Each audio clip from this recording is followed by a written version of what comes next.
Direct common ট্যানজেন্টের length বের করতে বলেছে, তাহলে আমরা ডাইরেক্ট ফর্মুলা আমি বের করব, সেটা ইকুয়ালস টু হয় এই ডাইরেক্ট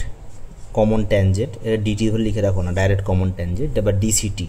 তাহলে এটা হয়ে যাবে ডি স্কোয়ার মাইনাস হচ্ছে বড় আর থেকে ছোট আর বাদ দেবো তাদের স্কোয়ার করবো, তাই তো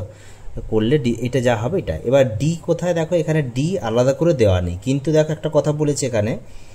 এক্সটার্নালি টাচ করেছে, তার মানে দেখো ছবি যদি তুমি ড্র করো তোমরা, তাহলে একটা ছোট একটা বড় না, তার মানে এটা হচ্ছে ডাইরেক্ট কমন ট্যানজেন্ট,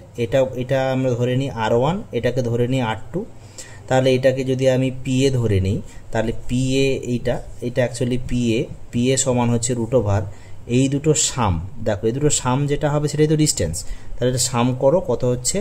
34, তাই তো 34-এর স্কোয়ার হয়ে যাচ্ছে ডির ভ্যালু, তাহলে ডি এখানে হয়ে যাচ্ছে 34, আর R1 থেকে R2 বাদ দাও, 25 থেকে বাদ দিলে কত হবে 16, তাই তো, তার মানে এ স্কোয়ার বি স্কোয়ার ফর্মুলা দুটো প্লাস করলে হয়ে যাচ্ছে 50, আর এটা যদি মাইনাস করি হয়ে যাচ্ছে 18, এবার 18×5 = 90, মানে 900 মানে কত 30 হয়ে যাবে আমাদের অ্যান্সার। Thank you.